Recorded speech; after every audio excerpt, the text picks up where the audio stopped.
I want to tell you about Linda. Linda is 71 years old. She lives outside of Dayton, Ohio. She spent 29 years as a school librarian, retired with a modest pension, and did everything right. She paid off her house. She never carried credit card debt. She kept $87,000 in a savings account at the same community bank she had used since 1991, the same bank where she cashed her very first paycheck.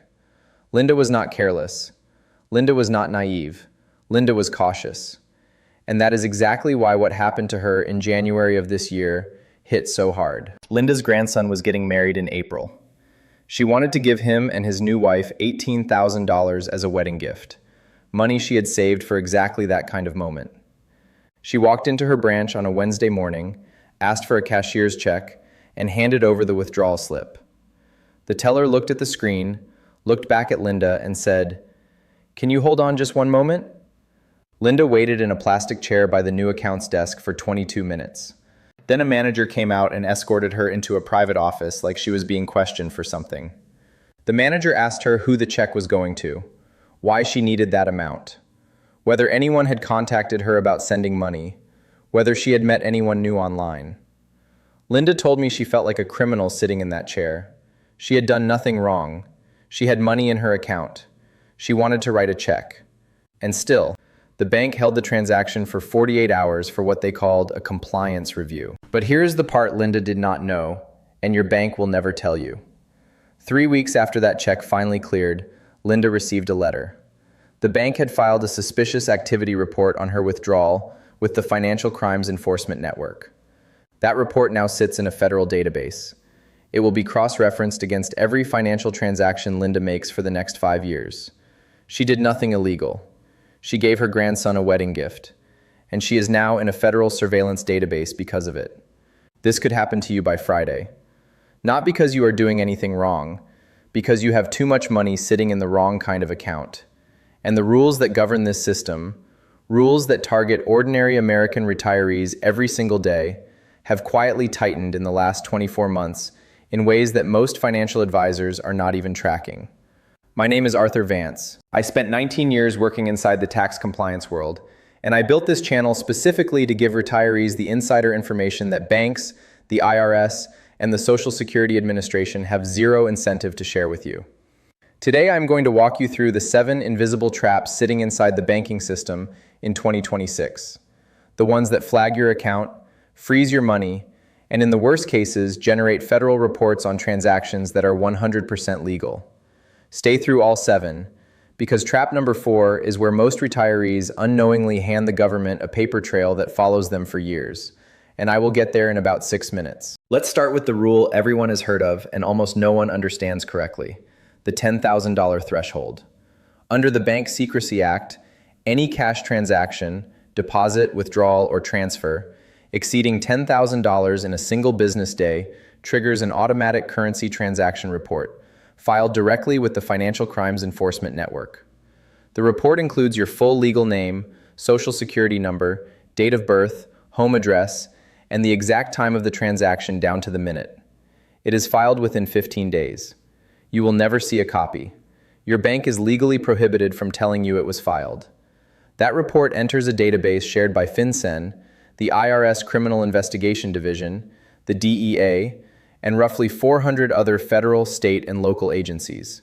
Once your name is in that database, it stays there for 5 years. Every future transaction you make gets automatically cross-referenced against that history. Now, and this is the part that matters, most retirees hear that number and think they are safe if they stay under $10,000. They are not. Because the $10,000 rule is not the rule that actually destroys retirees' financial lives. That rule is the Suspicious Activity Report, and it has no dollar floor at all. A SAR can be filed on a transaction of $100, of $500, of $2,000. The decision is made entirely by your bank's internal compliance software, based on whether your activity fits a pattern the algorithm scores as unusual. The bank has 30 days to make that determination. You will never be told. You have no legal right to know. And if a bank employee warns you that a SAR has been filed, that employee has committed a federal crime. Tipping off carrying up to 5 years in federal prison. This is not a coincidence. This is architecture. The system is deliberately designed so that you cannot protect yourself from scrutiny you cannot see. Now let me give you the 7 specific behaviors that trigger that surveillance in 2026. These are the invisible traps. Invisible trap number 1 is the pattern break. Your bank's compliance software builds a behavioral baseline on your account over time. It tracks your average deposit amounts, your average withdrawal amounts, your transaction frequency, the branches you visit, and the days and times you typically transact. When you deviate from that baseline, not dramatically, just noticeably, the algorithm flags it. A retiree who has averaged $400 a week in ATM withdrawals for 8 years and suddenly requests $6,000 for a home repair is a pattern break. The software does not know why. It does not care why. It scores the deviation and routes the transaction for review. The danger here is that the very behaviors associated with responsible retirement, large, infrequent, purposeful withdrawals, look to the algorithm exactly like the behaviors associated with elder financial exploitation. The system cannot distinguish between you and a scam victim, so it treats you like one. Invisible trap number 2 is structuring, and this one is a federal felony. Under Title 31, United States Code Section 5324, it is a crime to break up transactions specifically to avoid the $10,000 currency transaction report threshold. 2 deposits of $4,800 in the same week. 3 withdrawals of $3,200 over a month. The software now scans rolling 90-day windows. It is sophisticated enough to flag patterns that no individual transaction would trigger. The terrifying part, and I want you to hear this clearly, is that structuring charges can be filed even when the underlying money is 100% legal. You do not have to be hiding drug money. You do not have to be evading taxes. You just have to have made deposits in a pattern that the software scores as suspicious. Civil asset forfeiture under structuring law allows the government to seize the entire account balance without filing a single criminal charge. You then have to prove, at your own expense, with your own attorneys, that you did not intend to evade reporting. While you are proving it, your money is frozen in amber. I have seen retirees spend 18 months in federal court to recover money that was seized in an afternoon. Invisible trap number 3 is the first wire. If your account has never sent or received a wire transfer and you initiate one, even for $2,000, the algorithm treats that first wire as a high-risk event. The reason is that wire transfers are the most common method used to drain accounts that have been compromised through elder fraud.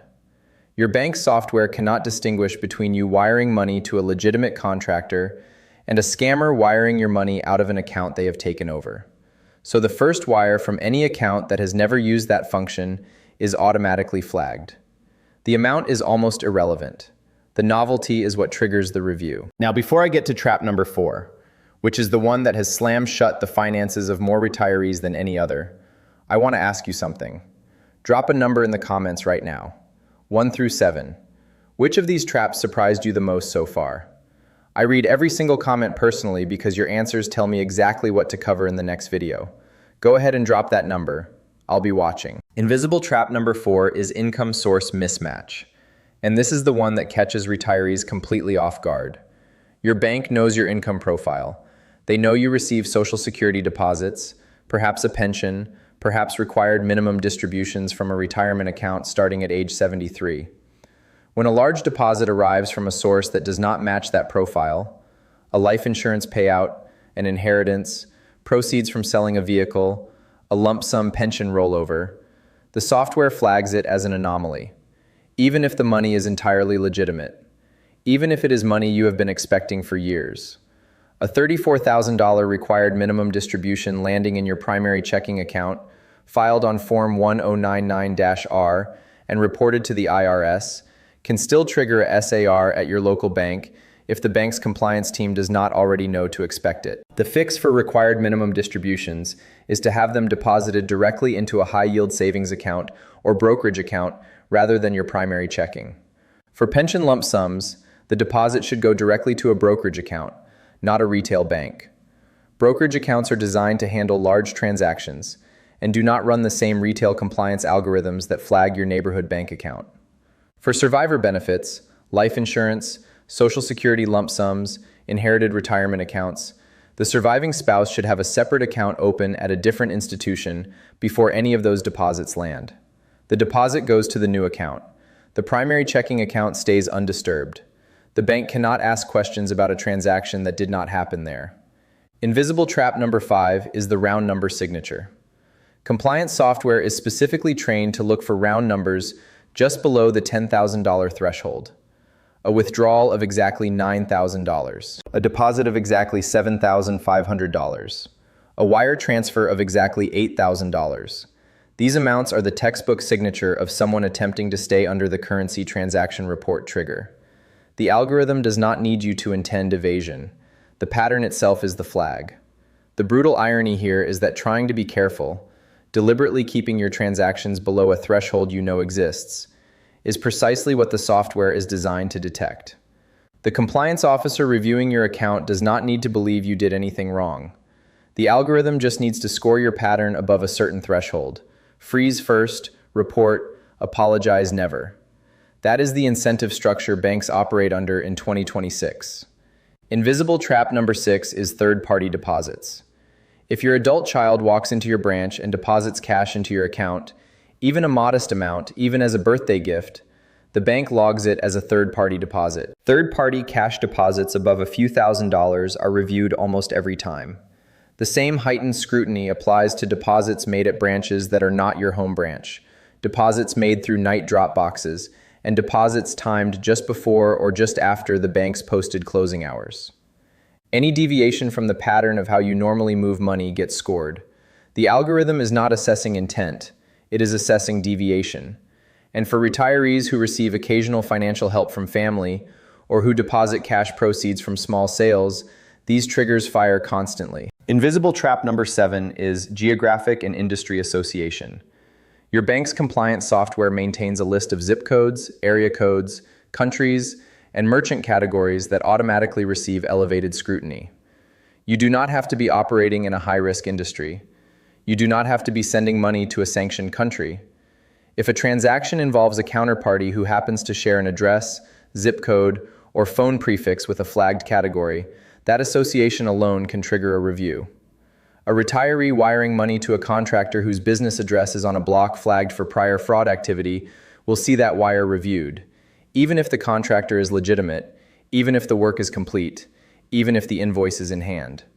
The system flags by association, not by evidence. And once a SAR is in the database, every future association gets scored against it. Now stack all 7 of those invisible traps on top of each other, and then consider this. In 2026, the average interest rate on a standard savings account is roughly 0.40%. Official inflation is running at approximately 3%. Every month you leave $50,000 sitting in a regular bank account, you are losing roughly $125 in real purchasing power, quietly, invisibly, without a single line on your statement to show for it. Your bank is simultaneously lending that same money out at rates between 7 and 12%, keeping the spread, and filing federal reports on your account when you try to access it. You are not the customer. You are the inventory. So here's the question every retiree needs to answer. What is the right amount to actually keep in a normal checking or savings account? Financial planners who manage their own money, not their clients' money, their own, keep 3 to 6 months of essential living expenses in a checking or high-yield savings account and not a single dollar more. For the median American retiree, that is somewhere between $15,000 and $25,000. Every dollar above that threshold is simultaneously earning less than inflation, sitting in a watched account, and being used by your bank to generate lending income you will never see. Here is where that excess money belongs instead. And these are the 5 accounts that financial professionals actually use. The first is a high-yield savings account at an online bank. Ally, Marcus by Goldman Sachs, Discover, and Capital One 360 are currently paying between 3.5 and 4.5% on fully FDIC-insured deposits. The money is liquid, transferable back to your checking account in 1 to 3 business days. There are no monthly fees, no minimums, and accounts can be opened in under 10 minutes. That is roughly 10 times what your local bank pays for the same deposit with the same federal insurance. The second is the Treasury bill. Treasury bills are short-term obligations of the United States government, purchasable in increments as small as $100 directly through treasurydirect.gov. 4-week, 8-week, 13-week, and 26-week bills are currently paying between 4 and 4.5%. Interest is exempt from state income tax, a material advantage for retirees in California, New York, Oregon, or Hawaii. A simple ladder, staggered maturities so that something rolls over every few weeks, keeps you liquid while generating yield your local bank will never offer you. The third is the Series 1 savings bond. I-bonds are inflation adjusted by federal law. The rate resets every 6 months based on the official CPI. By definition, an I-bond cannot lose purchasing power to inflation. You can purchase up to $10,000 per Social Security number per calendar year through Treasury Direct. A couple filing jointly can buy $20,000 per year combined. The 12-month minimum hold and the 3-month interest penalty for early redemption within 5 years are the trade-offs. But for money you do not need for at least a year, I-bonds are the cleanest inflation hedge available to an ordinary retiree. The fourth is the brokered certificate of deposit. Unlike a retail CD locked to your local bank's rates, a brokered CD purchased through Fidelity, Schwab, or Vanguard gives you access to rates from hundreds of banks across the country simultaneously. Current brokered CD rates range from 4.5 to 5%, fully FDIC insured, with the ability to spread large balances across multiple institutions, each under the $250,000 insurance cap, inside a single brokerage account. A retiree with $800,000 to protect can spread it across 4 banks at $200,000 each in a single afternoon. The fifth is the money market mutual fund. Vanguard's Federal Money Market Fund, Fidelity's Government Money Market Fund, and Schwab's Value Advantage Money Fund hold short-term U.S. Treasury obligations and are currently yielding between 4 and 5%. They are not FDIC insured, but they are backed by U.S. government debt. They are completely liquid. Money moves to your checking account in 1 business day with no penalty, no minimum hold, and no cap on contributions. The single move I push every retiree client to make in their first year out of the workforce is this. Open 1 online high-yield savings account, transfer everything above $25,000 out of your primary bank, and start a Treasury bill ladder with the remainder. On a typical retiree balance of $150,000, that one structural shift generates between $4,000 and $6,000 of additional interest per year with 0 added risk, 0 reduction in liquidity, and 0 exposure to the SAR triggering surveillance algorithms running at your local branch. Over a 25-year retirement, that compounds to somewhere between $120,000 and $180,000 of additional income from money you already have. Now let me give you the 5-step action checklist to execute this week. Step 1. Calculate your true 3 to 6 month expense number. Add up your monthly fixed costs, housing, utilities, insurance, food, prescriptions, and multiply by 5. That is the maximum you should keep in any retail bank account. Step 2. Open a high-yield savings account at an online bank this week. It takes 10 minutes. You need your Social Security number, your driver's license, and your local bank's routing and account numbers. Step 3. Transfer everything above your 5-month expense number out of your primary bank in normal spaced intervals over the next 2 to 4 weeks. Do not make a single large transfer. Move money at a pace consistent with your normal account activity. Step 4. Open a Treasury Direct account at treasurydirect.gov and purchase your first Treasury bill. Start with whatever amount you are comfortable with, even $1,000, to familiarize yourself with the mechanics before committing larger amounts. Step 5. Pre-notify your bank in writing about any large expected deposits, required minimum distributions, pension payments, insurance proceeds, or inheritance distributions. Ask your branch to add a note to your customer profile.